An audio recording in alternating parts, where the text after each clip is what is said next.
Bienvenidos a Calibrando, un episodio más. Estamos hoy con Angélica Lavítola, así que esto va a ser candela. No sé si voy a poder hablar, así que los saludo y me ¡Ay, qué despido por aquí. feo ese comentario! Los saludo y me despido por aquí mismo, pero definitivamente esto va a ser una conversación sumamente interesante. Angélica es mi hermana, es una gran amiga, pero además es una mujer con un liderazgo en este país, una trayectoria admirable, irreprochable, a cargo de una de las organizaciones más grandes del país en la lucha contra el trabajo infantil, en la generación de políticas públicas. También ha sido rostro de televisión desde niña y amante del teatro, Amante, apasionada también por los derechos humanos, así es. por defender y los sistemas de protección de niñez. Y bueno, hemos compartido como que muchas luchas. Pareciera que Juntos. estuviéramos viejos, pero es que nos hemos hecho muchísimas cosas en muy corto tiempo, ¿no? Así es. Bienvenida a Calibrando, Angélica. Oye, qué rico estar aquí. Muchísimas gracias por invitarme. Juan Carlos, pues, mi hermano, un hombre brillante y con el que tengo el placer, al que tengo el placer de llamar amigo, hermano, y con que efectivamente hemos conversado de tantos temas y hemos trabajado tantos temas juntos para tratar de hacer este país, dentro de nuestras posibilidades, un poquito mejor para esta sociedad. En medio de todas esas luchas, Angélica, han pasado años, hay ganchos que se han puesto en algunos recuadros de temas pendientes que sí hemos avanzado en fortalecimiento de políticas públicas, legislaciones. Eh, Se debate el futuro del país. La empresa privada siempre está sumamente preocupada en invertir estratégicamente, en invertir con un enfoque propio de sostenibilidad, pero pensando en ese mundo dentro de 50 años, dentro de 25 años, que mi negocio siga operando, que sigamos teniendo entornos sociales y ambientales en donde las empresas puedan seguir proveyendo servicios. Y creo ese mundo es posible. Hemos avanzado realmente. Voy a estructurar mis preguntas. A Ok. ver, hemos avanzado en papel y ese papel se ha materializado generando entornos de protección y mejores condiciones para la niñez de este país y por ende mejores posibilidades de futuro, o nos hemos quedado en el papel. A ver, yo creo que hemos avanzado en muchos temas. Creo que se han logrado cosas muy significativas, tanto y principalmente por una coordinación intersectorial interesante que se ha logrado a través de gobierno y sector privado y Ujú. obviamente en gran medida también por la sociedad civil. Yo hoy comentaba en otra entrevista la relevancia que se ha logrado en el tema agrícola. Por ejemplo, en los temas de trabajo Ujú. infantil hemos visto una significativa disminución. Pero esto no solo se ha logrado por esos procesos eh, sumamente fuertes de sensibilización, de muchos años trabajando, pero también esa aceptación por parte de esas empresas, decir, basta, Ujú. esto no es lo correcto, esto hay que ver cómo lo bajamos. Entonces sí vemos a ver, hemos visto una mejoría, hemos visto un nivel de aceptación. La pregunta, yo creo que respondiendo, pero también preguntándonos a nosotros mismos, estamos evolucionando como sociedad para hacer frente a las necesidades y a las realidades del mundo nuevo que abre? Porque podemos tener una ley maravillosa del sistema de protección de derechos de la niñez, pero hay una sociedad afuera que va cambiando. Y Y cambia más, está cambiando más rápido lo que modificamos las cambia más leyes. rápido. Entonces, ¿estamos vigilantes en eso? ¿Tenemos la capacidad de poder identificar esas realidades y de poder accionar o vamos a esperar que hayan pasado 20 años para tomar una decisión? Bueno, yo no estoy tan seguro con un sistema educativo que todavía está en 1970. ¿Qué opinas tú con respecto a lo que estamos haciendo para formar a los niños, niñas y adolescentes para un mundo futuro que pareciera que ya no existe? Bueno, mira, yo creo que definitivamente, y este es un tema tan trillado porque todo el mundo lo repite y lo he repetido, que si la pandemia fue negativa, que estamos viendo las consecuencias de lo que generó este encerramiento, esta educación un poco a distancia. Mira, yo te lo digo por lo que yo identifico en mi realidad. Yo trabajo con muchos niños y yo sí veo que nuestros niños tienen muchas falencias, desde lo básico. Queremos que utilicen la inteligencia artificial y todo esto, pero desde lo básico, la lectoescritura, la matemática, están teniendo unas debilidades gravísimas. Pero no te vayas más allá. Esas habilidades blandas. ese contacto humano. Se hizo un estudio hace mucho tiempo, no me acuerdo si fue en Harvard o en qué parte de Estados Unidos, en donde se decía, los niños, como consecuencia de todo este tema pandémico y este encerramiento, perdieron. Digamos que se fue perdiendo ese tema de la habilidad social, de la habilidad blanda. Entonces decían, es que el chico no solo puede ser matemática o español, tenemos que ver cómo le metemos este desarrollo de la habilidad blanda. Y se decía, la misma cantidad de tiempo que tú le das a un chico en las materias, tienes que darle arte, tienes que darle otras herramientas para que él desarrolle. Pero Angélica, hay una base, y yo te hago una pregunta porque ustedes en Casa Esperanza trabajan con más de 5.000 niños en todo el país y tienes una muestra interesante de Chiriquí, de provincias centrales, de áreas urbanas, de Colón y todo lo demás. Nuestros niños, que son más de 1.200.000 y que más del 40% vive en condición de pobreza, por lo tanto, solo pueden ir a un sistema educativo oficial. ¿Saben leer y escribir? No, están teniendo muchas debilidades, muchísimas. Estamos viendo chicos de quinto, sexto, que nada, no te dan. Chicos de premedia, de media, que no te dan. No saben escribir. Y ni siquiera te vayas a lo básico, no saben ni sumar. Si tratamos de llegar a un tipo de una redacción, estamos teniendo debilidades. No quiero hacer referencia a que el 100% tendrá problemas, pero hay un alto porcentaje que está presentando debilidades. Pareciera ser la mayoría. Pareciera. En base a mi experiencia en mis programas, pareciera ser una mayoría. Y eso es preocupante. Absolutamente. Sin contar, y vuelvo al tema de la habilidad blanda, de chicos con muy encerraditos, introspectos, claro, no quieren hablar. Tenemos que hacer 1000 cosas para tratar de que ellos rompan eso. Entonces, yo creo que el tema de la educación, y es un tema que siempre hemos conversado, la educación no solamente es matemática, física, español, ciencia. No, la educación es muy integral. Hay otras herramientas que tú le tienes que dar a ese chico para que cuando salga allá afuera, él tenga las herramientas suficientes para hacer frente a una sociedad que insisto, vamos variando día a día. No solamente con las materias básicas. Esa humanidad. Queremos ver el tema de la inteligencia artificial, pero yo me pregunto, y no soy una experta, yo soy abogada en derechos humanos, yo no soy una experta en educación. Pero le enseñamos inteligencia artificial y nos metemos en toda esta película, pero no saben leer y escribir bien. Entonces, a mí eso me genera un cortocircuito. Pero es que si entonces te quito la computadora, ¿qué pasa? Y me está pasando. Que le quitas la maquinita y no saben muy bien cómo... No saben qué hacer, cómo vincularse, cómo reaccionar. Entonces acá yo creo que hay un problema un poco más integral, que sí deberíamos meterle un poquito más el ojo y entender que, si bien es cierto, tenemos que ir avanzando. Bajo esas condiciones, ¿qué te preocupa del mundo dentro de 15, 20 años? Muchas cosas. Esto lo conversé también en un foro. Yo le tengo mucho miedo al tema ambiente. Y esto obviamente porque nos afecta a todos. Y es más, ya la Comisión de los Derechos del Niño y estos organismos relacionados con niñez hablan de que el tema del ambiente ya no puede ser un tema transversal. Tienes que tomarlo como un tema relevante en la política social que involucra a la niñez.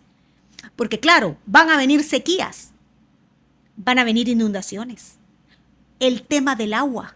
Va a haber falta de agua, entonces ya tú tienes que empezar a trabajar este tema dentro de la política social. ¿Cómo tú vas a hacer si estás en un ambiente, en un lugar donde tienes una escuela y hay un tema de sequía? ¿Qué vas a hacer con esos niños? ¿Qué vas a hacer si no hay agua? Entonces, ya el tema del ambiente es un tema que debemos empezar a manejarlo y que dentro de nuestras estrategias sociales, educativas, etcétera, hay que comenzar a incorporarlo porque es una realidad que ya está aquí. 2, a mí me preocupa mucho la deshumanización. Lo he dicho varias veces. Me preocupa seres humanos que dejen de ser seres humanos, que no sean empáticos con los demás. Una sociedad que pareciera estar más vinculada con el aparatico que más preocupada por los demás. Eso me preocupa. Y la deshumanización puede ser consecuencia de un uso exacerbado de todo este tema, inteligencia artificial, redes. y la falta quizás un poco de educar sobre estas temáticas a la niñez. Yo te comentaba, yo hace un tiempo estuve en un foro de chicos hablando sobre derechos humanos. Y para ellos el tema de la niñez y de la empatía, de la solidaridad humana no parecía ser lo más importante. Había otros temas. Y eso me preocupó esa desvinculación con la realidad. He ido a otros donde me dicen, no, es que el niño que está en trabajo infantil, ese es un malandro. ¿No? ¿Cómo no es un malandro? Uy, a nivel de sensibilización que hay. No puedes decir eso. Entonces, estamos enseñándole a nuestros niños y a nuestra sociedad a humanizarse ante la realidad que viven otros. O, ay, bueno, ese es el problema del papá. Es un ser humano. Eso me preocupa mucho. Y por eso estamos tratando de dar a conocer un poquito más todo este tema social. Creo que otra de las cosas que yo conversaba, lo he dicho mucho, el tema de la inteligencia artificial. Y es un tema que debemos entender. Y tengo una sobrina maravillosa que está muy, muy ligada con este tema y ha estudiado mucho el tema de inteligencia artificial. Y ella me decía, es que la inteligencia artificial tiene que estar al servicio del ser humano. No nosotros servirla a ella. Y cuidado que se está volteando. Estamos haciendo lo contrario. Estamos haciendo lo contrario. Nos estamos convirtiendo en esclavitos de la maquinita. Claro, pero es que ahí hay un problema que está ligado a tu introducción con todo este tema que estamos formando. Si nosotros tenemos generaciones muy formadas técnicamente, porque aquí hay gente que evidentemente con mucho esfuerzo y con inteligencia han terminado universidad y todo, pero el pensamiento crítico parece estar ausente. Habilidades blandas. Y para poder utilizar inteligencia artificial tú necesitas tener un pensamiento crítico, ¿verdad? Exactamente. Sentido común en gran medida, pero pensamiento crítico fundamentalmente. Entonces, entiendo, valido totalmente lo que tú estás planteando. Yo sí creo que seguimos formando seres humanos para un mundo que ya dejó de existir. No es que va a dejar de existir. Ese mundo al que aspira una persona formada en el sistema educativo actual, ese mundo ya no existe. No, ya cambió. Ya cambió. Y va a seguir cambiando porque antes los cambios eran cada 5 años, cada 7 años, cada 10 años. No, los cambios son ahora cada 6 meses, cada 3 meses. Sí.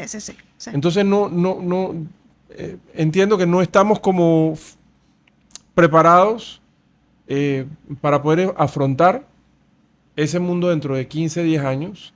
Pero tampoco estamos preparados para afrontar el de hoy. El de hoy. ¿Lo estamos? No lo sé. Reitero, me preocupa que no podamos ni siquiera manejar lo básico. Entonces, queremos personas y una sociedad que pueda transformarse y que esté preparada para ese mundo que te viene, para estos cambios tan continuos. Pero tenemos las herramientas básicas. Porque si tú no estás humanizado y siguen pasando desastres y desastres, te perdiste, ¿no? Entonces, no sé.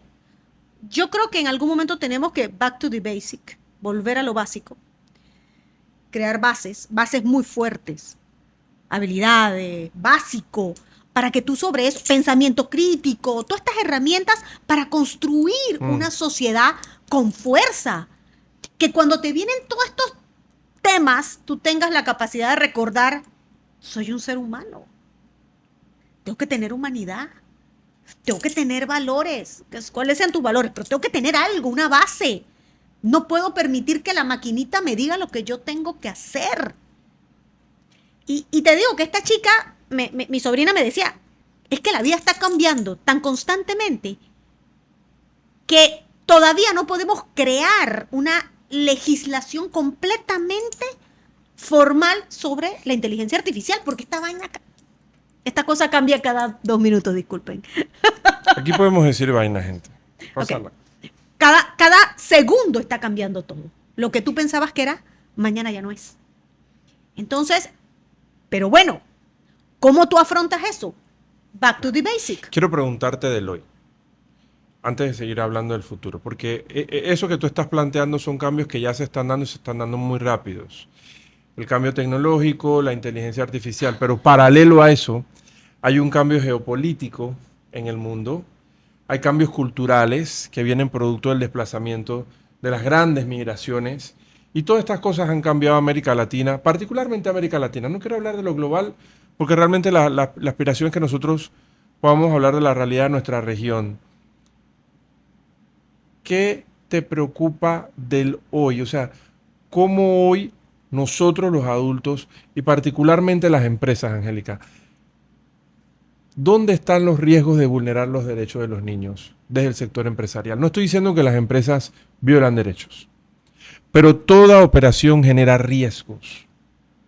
Y muchas veces el sector empresarial es como aéreo, o no es que está de espalda intencionalmente, pero no es consciente de su materialidad, se llama esto. El sector empresarial no es consciente de esa debida diligencia que tiene que hacer para poder entender mi operación directa y esa operación indirecta a través de proveedores, de clientes. ¿Cómo pudiese llegar a vulnerar los derechos de niños, niñas y adolescentes?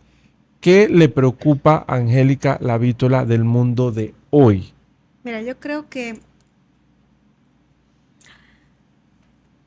recordar que los niños son relevantes. Yo siento, a veces me preocupa que el tema de niñez se esté poniendo debajo de la mesa. O que pensemos que los niños son adultos pequeños. A pesar de andar pintando escuelas. No voy a decir nada al respecto. Hay un tema más relevante. Hay un tema... Los niños no son adultos pequeños, los niños son niños. Entonces tenemos que... Nosotros bueno, yo no soy sector privado, soy sociedad civil y obviamente yo manejo una operación un poco distinta. Yo creo en la protección social, yo creo en un enfoque de integralidad. Entonces, cuidado que cuando hacemos un programa que beneficie a la niñez, los enfoques quizás no sean los correctos. El enfoque debe ser de protección, el enfoque debe ser orientador, debe ser un enfoque de ser posible integral. Entender la relevancia de la niñez y de la adolescencia en el país. Crear este tipo de proyectos que puedan fortalecer la parte educativa, habilidades, creer en la niñez de tu país. Entonces, si vas a hacer un proyecto orientado a la niñez, dale el enfoque correcto de protección, de restitución de derechos, de transformación. Eso es lo que buscan. Yo no quiero... yo creo que todas las opciones y todas las acciones en beneficio de los niños son, y siempre lo trato de creer, son genuinamente buenas. Quieres ayudar. Pero, dar un platico de comida no necesariamente resuelve un problema. Cuando estamos ante un niño, estamos ante un ser humano con múltiples necesidades. Véanlo de ser posible con la integralidad del enfoque. Claro, ok. Salud física, salud mental, hay que verlo un poquito más allá. Yo creo que esa es una de mis grandes preocupaciones cuando se desarrollan proyectos orientados a la niñez. Y nútranse, conozcan del tema. Otro es que yo he visto mucho del sector empresarial se ha ido desvinculando del tema de niñez. Claro, pero ¿qué pasa también, Angélica? Que muchas veces, entendemos técnicamente el concepto de trabajar integralmente, pero la otra gran realidad que pesa El tema de es los que ese recursos. no es el trabajo de la empresa privada. Claro. Entonces, ¿cómo le pedimos a un banco que asuma un compromiso en un programa en donde tienes que brindar alimentación, orientación, fortalecimiento académico, desarrollo de habilidades para la vida, servicios psicológicos? ¿Por Las qué empresas no? no están para eso. Las empresas pueden... ¿Cuál es la ruta? Yo pienso que yo trabajaría en una coordinación intersectorial. Ajá. Tú puedes coordinar, tú puedes ser parte de una respuesta integral, no quizás ser la única, pero quizás una respuesta integral que pueda brindar beneficios de diferentes puntos para gestar esa integralidad. Nadie te pide que todos los recursos deben venir de ti, pero se puede hacer incluso se ha hecho y se está haciendo una unión de apoyo entre varias empresas para crear algo que se denomina impacto colectivo. ¿Y quién dice que no puedes apoyar de esa manera? ¿Hay precedentes en Panamá? Sí, ya se están dando precedentes. ¿Has trabajado en eso? Estoy trabajando en eso. Ok. Hay proyectos en los cuales diversas organizaciones estamos trabajando puntos determinados para brindar una respuesta un poco más Entonces integral. las empresas empiezan a complementar recursos en un mismo proyecto Así es. que tiene, digamos, un enfoque de integralidad. Un enfoque más de integralidad que te va a permitir brindar una respuesta mucho más mucho más sostenible en el tiempo, porque claro, hay algo que quiere la empresa, esa sostenibilidad. Vamos, la sostenibilidad se logra, cuidado, que con un enfoque mucho más integral que solo el platico de la comida. Aquí hay un punto clave, también es que tenemos que tener en cuenta, mi gente, los criterios que manejamos para escoger nuestros aliados. Eso es algo de lo que yo siempre hablo, digamos, en los foros empresariales. No es sencillamente establecer alianzas con una entidad que tiene un logo bonito, que tiene una bonita página web, que Así tiene es. un Instagram hermoso donde todos los niños se ven súper sanos, se ven súper lindos. Por supuesto, todos los niños de barrios humildes y todo lo demás. Eso no basta. Yo creo que las empresas también tienen que hacer una debida diligencia, una investigación lo suficientemente robusta de los aliados. ¿Qué experiencias tienes tú con respecto a eso? ¿Y qué recomendaciones le darías a las empresas a la hora de escoger los criterios de sus aliados? No, tienen que conocerlo. Nosotros, les hablo de mi propia experiencia como organización, a nosotros los aliados nos entrevistan, ven a nuestras oficinas, requieren o solicitan una cantidad de información para determinar la seguridad, la estructura, el nivel de conocimiento, la experiencia comprobada, las capacidades instaladas.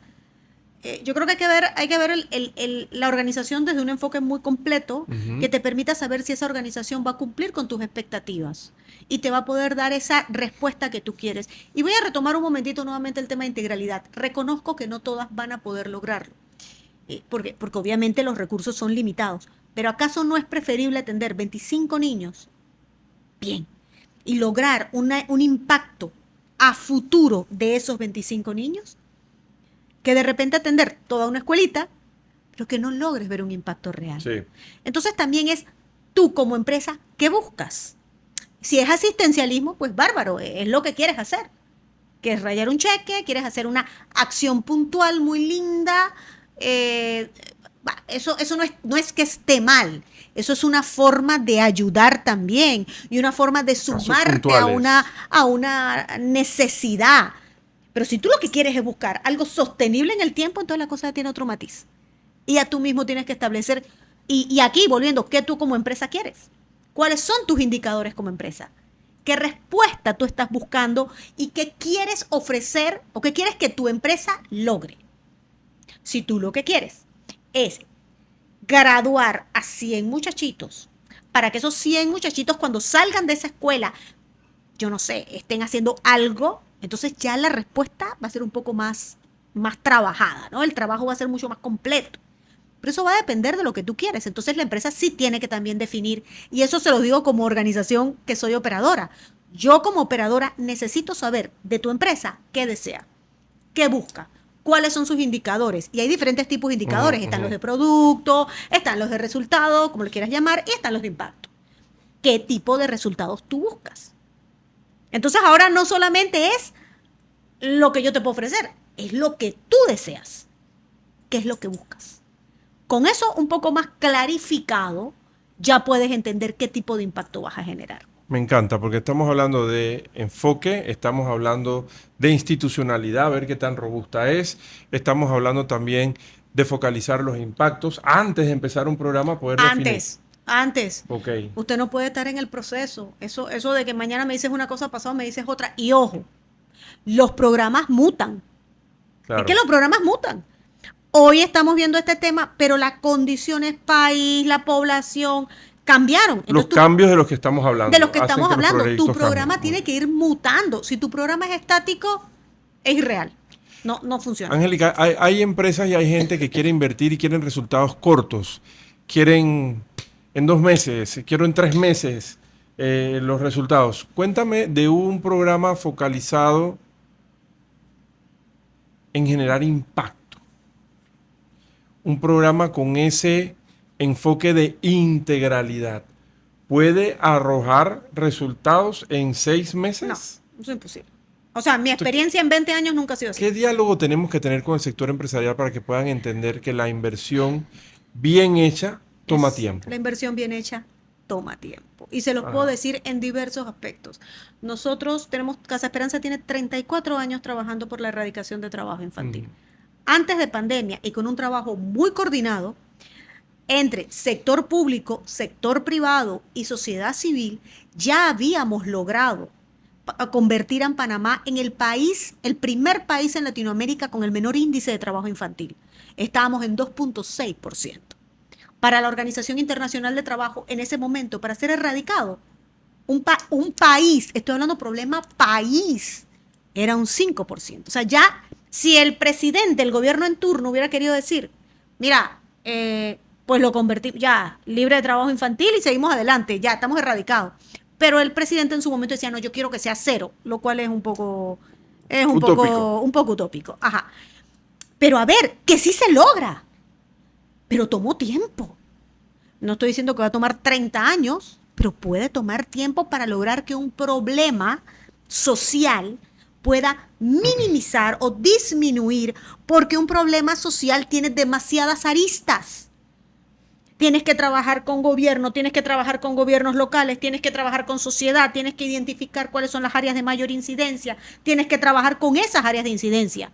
En el 2019, Panamá fue declarado por el Senado de los Estados Unidos, a través del JUSDOL, como el país libre de trabajo infantil en el sector caña. Nosotros recibimos, en el 2018 creo que fue, en el 2019 recibe Casa Esperanza el premio Iqbal Masih por esos esfuerzos. Pero eso fue un trabajo. Eso fue un trabajo de tiempo que se logró con los señores de los ingenios que hicieron, se sumaron, cambiaron muchas dinámicas, se mejoraron lo que era todo el tema de recursos humanos, contrataciones. Claro, hay que hacer muchas cosas. No es que es imposible, es que también... Es un cambio cultural. Es que es un cambio de muchísimos aspectos. Sí. Entonces, ¿qué quiero decir con esto? Que para llegar a un tema de impacto, si usted quiere trabajar en una comunidad para lograr un resultado determinado, que usted tiene que estar claro cuál es el resultado que quiere. O sea, quiero minimizar la pobreza. Bueno, eso tiene complejo, pero no es que no se pueda. Pero hay que desarrollar una serie de acciones muy puntuales que tienen que ser sostenibles en el tiempo. Uh-huh. Entonces, y para eso se hacen los estudios diagnósticos, para que nos permiten entonces tener, como quien dice, esa hoja de ruta mucho más clara de hacia dónde tengo que seguir.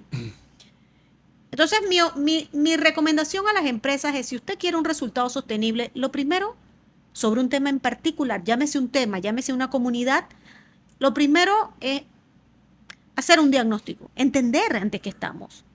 Porque yo puedo decir, es que a mí me gustaría que no hubiera trabajo infantil en la comarca Nove, que hemos logrado interesantes resultados, pero estamos tratando con un tema de cosmovisión indígena. Entonces eso no es tampoco así como que vamos a llegar y vamos a decirle a todos. Hay muchos elementos que condicionan el desarrollo de esas aspiraciones. Exacto. Hay muchos condicionantes y muchas limitantes. Entonces, no es que no podamos, es que probablemente por las características del entorno y por todas esas condiciones vamos a tener que hacer análisis mucho más claves y vamos a tener que decir, esto en 3 años, esto en 4, esto en 5. Y este diagnóstico hay que entenderlo también.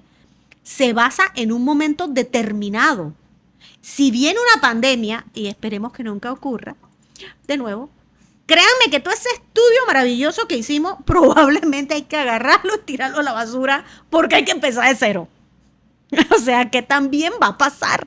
Entonces, yo creo que es importante. Que no sabemos si estamos frente a otra pandemia, ¿no? Con el virus que está pasando en Chiriquí también. Está sí, muy fuerte. Y cosas. Entonces, es importante entenderlo. Uno, que ustedes como empresa definan qué quieren. A veces vienen y me dicen, no, que dime tú, yo te puedo decir todos mis problemas, yo tengo todos. Niñé, tengo de todo, señores, hay miles, demasiados. Pero dígame usted, ¿qué quiere? Porque también es lo que usted, es la línea de su responsabilidad social la que tiene que definir. Y tiene que estar alineado a su negocio y tiene que tener y sobre eso, entonces, hagamos un diagnóstico o identifique al equipo que le puede hacer el diagnóstico para determinar, en base a su objetivo, lo que usted quiere, cuál va a ser esa hoja de ruta. Y dependiendo de esa hoja de ruta, entonces usted tiene que determinar, ¿quiénes son mis aliados? Ah, bueno, tengo a Casa Esperanza o tengo a, por decir algo, voy a meter aquí, a Proniñez o a, no sé. ¿Quiénes son mis aliados? Para yo poder ejecutar esto. Que también puede ser que usted decida, no, yo lo quiero desarrollar como empresa. Es un poquito complicado, pero bueno, si usted quiere asumir el rol de operador y de ejecutor en territorio, que tú y yo sabemos que ser ejecutor en territorio no es necesariamente lo más sencillo del mundo. En lo absoluto. Entonces, pero eso es una decisión que la empresa debe tomar y conocer los riesgos de la hoja de ruta y conocer los riesgos que puede haber con sus operadores y entender que hay un porcentaje que probablemente usted piensa que el 100% lo vamos a lograr. Es muy probable que el 100% no se logre. Puede que se logre un 80%, puede que se logre un 70%. ¿Y por qué? Porque trabajamos con seres humanos. Usualmente. ¿Cómo hacemos en 10 o 15 años que Panamá siga siendo líder de crecimiento económico de la región? Que Panamá siga siendo un país con un índice de competitividad aceptable. No tenemos el mejor, pero todavía no estamos mal. Que Panamá siga siendo un país con un PIB cercano a los 20.000 y que eso siga creciendo. ¿Cómo logramos esas metas económicas todas positivas, que es lo que todo el mundo quiere, plata, con casi la mitad de la población de niños en condición de pobreza? Es decir, yo me pongo a pensar, Angélica, espérate un momentito. Dentro de 10 y 15 años, la mitad de la población de Panamá será adulta. Adultos probablemente empobrecidos y educados en un sistema deficiente, absolutamente deficiente en la transmisión de conocimientos técnicos y profesionales y basado en un currículum educativo de 1970. ¿Qué va a pasar en ese país? ¿Qué crees que debe hacer el sector privado? Porque al final, Angélica, es que aquí los platos rotos lo paga el sector empresarial. O lo paga con impuestos, o lo paga con la rotación de personal y el no encontrar la mano de obra que se necesita. O lo paga efectivamente teniendo que asumir el costo de programas integrales, como lo que tú estás planteando, que lo entiendo perfectamente, cuando hay una falla de la respuesta gubernamental. O de la protección social, que no, Claro, no lo estamos, no logramos que permee a todos. ¿Pero qué te parece ese escenario? Porque Mira, es muy hoy duro. el 40% de la población de niños y niñas es pobre. Sí, es pobre. Si no rompemos ese ciclo, el ciclo ese de pobreza, si no fortalecemos el tema educativo, no fomentamos esa protección social, señores, esto va a continuar y vamos a tener, y lo que va a pasar es que vamos a tener que traer extranjeros y otro tipo de personas para poder estar en los puestos que deberían estar nuestros propios nacionales. Hay una triste y tristísima realidad. La educación tiene que estar ligada a la nutrición. Usted puede educarse, pero si hay hambre, nadie estudia. La nutrición y la educación deben estar ligados a la protección. Porque si ese niño está en un ambiente donde no tiene ni cómo estudiar, que tiene que dormir, y me ha pasado ver unas cosas donde hay niños que viven en un precarismo y en unas condiciones infrahumanas, ¿usted cree que ese niño va a poder estudiar? Por eso es que yo hablo mucho del tema de la protección social, de cómo vamos a ir empezando a minimizar o a mitigar los efectos de estas condiciones de pobreza tan extremas. Eternamente no puede haber subsidios, y estoy totalmente de acuerdo. Insostenible. El tema de la pobreza, si no hay empleo decente para los adultos, el tema de la pobreza se va a mantener. Pero ¿cómo podemos tener empleo adulto decente si muchas de esas personas no están suficientemente preparadas por optar por una buena plaza de trabajo? Entonces, ante las deficiencias que tenemos en el tema educativo, que entiendo que viene una reforma y confiemos que va a ser maravillosa, pero también ante el tema de pobreza que muchos de esos niños están viviendo, ¿qué nos queda? Tenemos que invertir en la protección. Tenemos que tratar de brindar espacios donde esos niños puedan romper ese ciclo, donde puedan, no les vamos a poder cambiar quizás el lugar donde están, pero sí podemos darle las herramientas para que estudien, se nutran, que sean resilientes, trabajar su salud mental. Por eso es que yo hablo de la integralidad, porque yo lo veo día a día, como también veo los resultados de haber invertido en la niñez desde un aspecto integral. Niños que salen de la escuela y que van a una universidad, no importa dónde vivan. O como yo encontrarme, y estaba yo contigo, que te fui a ver, en un evento en un banco, y me encuentro con un egresado mío de 19 años diciendo soy voluntario. Oye, es alumno mío en otro programa. No puede ser. Sí, sí, sí, me ¡Qué lo encontré. maravilla! Líder de una organización que está trabajando para el fortalecimiento de los atletas paralímpicos. Sí, porque él Y tiene están una formulando condición. un proyecto para mejorar su centro de entrenamiento. Excelente. Y él es un niño, ese muchachito fue un niño de las condiciones más duras, más duras. Una vida familiar muy difícil, un padre muy enfermo, niño en condición de trabajo infantil, Mm. con una condición de salud, de discapacidad muy difícil, pero lo logramos. Lo logró. Y cuando yo me lo encontré en esa reunión contigo, me dijo, yo soy hijo de Casa Esperanza. Muy bien. Yo debo aprovechar las oportunidades y seguir luchando porque voy adelante. Cambiar eso implica muchos elementos. Yo sé que ustedes me dirán, sí, pero es que no hay suficientes recursos. Si nos unimos, sí se puede. Pero te pregunto una cosa, y Y quizás soy quizás muy soñadora. no, Pero no, yo lo que creo pasa que es sí que se puede. experiencia mata tiempo, Angélica. Yo creo que al final tú has crecido con Casa Esperanza, y yo soy testigo de eso. Digo, no es que agarraste una organización en cero, pero definitivamente el mundo ha cambiado muchísimo Fuimos en este evolucionando. periodo que tú has estado aquí, y tu liderazgo ha hecho que la organización evolucione y suba la vara a la medida que el mundo lo está pidiendo. Esta introducción me lleva a invitarte a un segmento un poco impertinente. Ay, por Dios. Con el No. permiso de tu marido, voy a invitarte al cuarto oscuro. Ajá. En ese cuarto oscuro, nosotros hacemos preguntas impertinentes, políticamente incorrectas. Y es un segmento en donde le pedimos a la gente, ustedes, de todo el podcast, eso, olvídelo. Cuando lo deje de escuchar, olvídelo. Entonces yo quiero preguntarte, Ay, Jesús. Bendito sea Dios. ajá, Ven en la las barca. empresas, la integralidad, hagan debida diligencia, investiguen a las organizaciones y sus aliados. Listo. Las empresas están entendiendo esto. Las empresas ya dejaron de hablar de inversión social, de caridad, de asistencialismo. Las empresas pasaron a hablar de responsabilidad social, mutaron a hablar de sostenibilidad, y hoy las empresas están hablando de ESG. La sociedad civil va al mismo ritmo.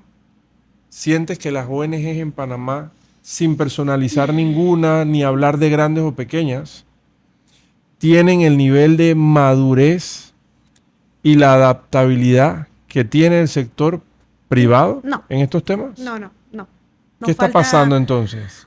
No, creo que hay muchas nuevas, hay transiciones de liderazgo. Creo que nos estamos quedando un poquito atrás. Creo que falta fortalecer mucho esas capacidades, caminar con la frente un poquito más a nuestro alrededor, ver lo que está pasando y empezar a actuar conforme a lo que está pasando. Eh, a mí me preocupa mucho que a veces hay ONGs, muchas de las organizaciones que yo al menos he tratado, no quiero decir muchas, algunas, han perdido ese contacto con la sociedad.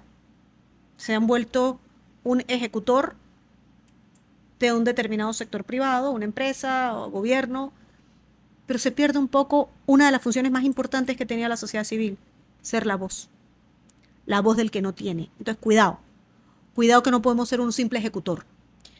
2, no podemos perder perspectiva de la realidad. O sea, ante una realidad que estemos viviendo, tenemos que ir avanzando y tenemos que ir mutando y no quedarnos con el librito más cómodo. Pero esto significa que hay ONGs que pierden contacto con su realidad y que dirigen proyectos quizás a la distancia y no en territorio. No digo eso. No solamente con él estoy en territorio, trabajo con el territorio, sin embargo, dejo de ser la voz de los problemas. Ok. A mí eso me genera un poquito Data. de preocupación. Sí. Me genera un poquito de preocupación que nos querramos quedar debajo de la colcha. Ujú, Si estás en territorio, ujú. Pero es que yo necesito saber lo que está pasando en ese territorio. Claro. Porque tu información es tan relevante que nos permite seguir construyendo cosas. Y yo necesito que tú salgas a hablar y decir, hey, está pasando esto y esto y esto. Lo bueno, también lo complejo. Porque no está mal decirlo. Lo tenemos que decir. Y tampoco seguir pensando que todo es maravilloso, porque no lo es. Hay cosas que tenemos como sociedad decir, esto no va. Hay que reajustar. Ya. Ok. Ok. ¿Qué consejo le das a nuestros oyentes del sector privado? ¿Qué tan importante es invertir en nuestra niñez, pero invertir estratégicamente, no invertir a la ligera? Yo creo que lo acabas de decir. Ay, caramba, perdón. Gracias. Bórrenlo, por favor. ¿Qué co- Ya Juan Carlos lo dijo. Inviertan estratégicamente. El ambiente es importante y si vamos a trabajar ambiente y quieren trabajar niñez, recuerden, el ambiente ya no puede ser un eje transversal, no lo podemos ver aislado, tiene que estar en todo. Yo ahora en uno de los programas de nosotros estamos tratando de crear un centro que sea mucho más vinculado con los temas ambientales, comenzar a meter este tema. Entonces sean estratégicos, entiendan por qué es importante fortalecer a esos niños, porque esos niños eventualmente se van a convertir en esa mano de obra, en esa fuerza operativa de este país. La niñez es un punto relevante. Además, por humanidad, no podemos mirar a otro lado cuando hay niños que no comen, cuando hay niños que no pueden ir a la escuela, cuando hay niños que están en las calles. No podemos mirar a otro lado. Tenemos que hacer cambios. Yo en un momento dije que perfectamente podemos trabajar, sector privado y sociedad civil, en identificar los problemas más complejos y poder resolverlos juntos. Lo creo, fielmente, porque yo he visto lo que podemos hacer. Damas y caballeros, Angélica Lavítola, con un mensaje poderoso. Nos estamos deshumanizando. Sentir más dolor por un perro que pasa hambre que por un niño que está en la misma condición, no estamos seguros que sea el modelo original ni el camino correcto para hacer de este mundo un mejor lugar para vivir. Muchas cosas que reflexionar, se nos quedó corto el tiempo. Para la segunda parte. Gracias por estar aquí. Feliz de estar aquí contigo.